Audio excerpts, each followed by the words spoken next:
This is as good a moment as any to talk about my next Indian journey, which was with Grandmother Aya, Mother Aya. I am in this beautiful Habsburg garden in Austria. There's a plane going by. I hear some animals braying, maybe it's horses. But I love the sound of the water in the fountain. Well, I met my curandera of Mother Aya through a connection that I made at Cambo. And everything is in secrecy, and you give someone your number and they give it to someone else, and that someone else contacts you and you contact them. And I had to wait a couple of months. I have to say that my Cambo journey after the first one was supposed to, I had 28 days to complete the 3, and the curandera was not able to make it back, so I was going to have to start again. But I was trusting that I was going to do the medicine in the time that was right for me. So while waiting for him to return, the people from the Aya group contacted me, and I decided I was going to make a commitment to the weekend and to do 3 journeys. It was in a beautiful, beautiful location, and I like to be comfortable. So I brought my pillows, I brought my wedge pillow, I brought my blanket that I've had for 25 years. It was $400 25 years ago. I got it from ABC, and it is, what is that, chenille. Brought that. I brought my crystals and just everything to make an altar, and had been thinking about the intentions I was going to set.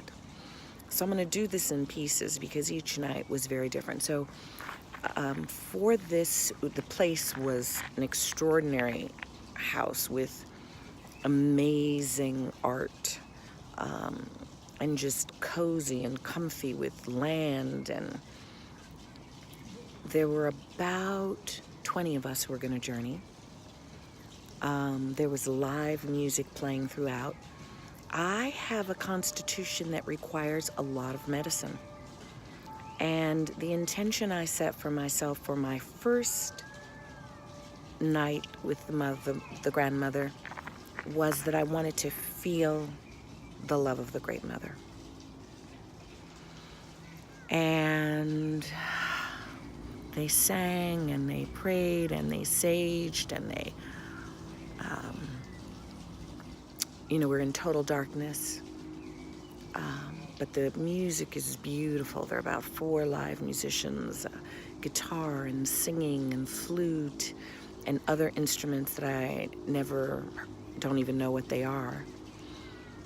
And I took my first cup, and then I went back to my mat, and I lay there, and I waited, and I kind of dozed on and off, and dozed on and off. And then I could hear the lady next to me purging, and I could hear people all through the room purging. I didn't feel any need to purge. I didn't feel anything happening. I didn't have any visuals. I guess about an hour and a half or 2 hours passed, and she was offering a second round. And so I went and I took the second cup, which was maybe half of what the first cup was.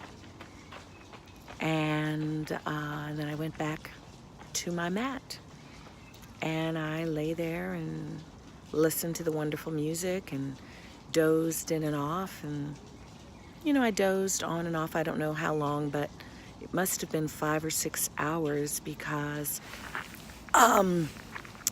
they announced that the ceremony was over. And right about the time as they were all, I could see their shadows leaving, that's when the medicine came on for me. And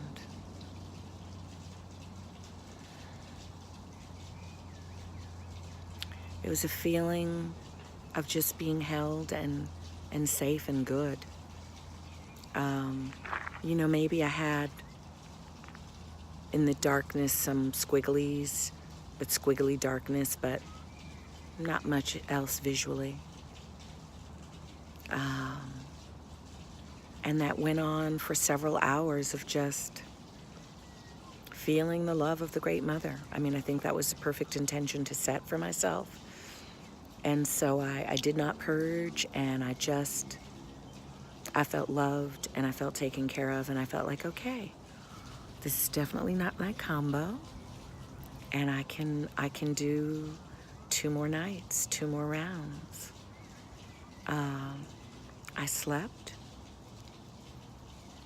I could hear when other people were getting up to go and eat, but I was journeying. And yeah. And then the next morning we got up and we all ate. We brought communal food to share. And then we had a session where everybody shared. And I think that was really profound because people had such different experiences. Some had very visual experiences. Some had musical experiences. People spoke with ancestors. People left this earthly plane. And my experience was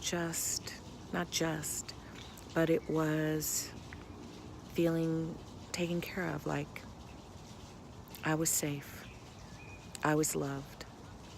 And that's been a hard thing for me to feel in my life. So it was meaningful to me. And yeah, in a couple days when I have another moment, I'll tell you about night 2, which was very, very different. Whoa, the intention was different. The intention I set for myself for night 2 was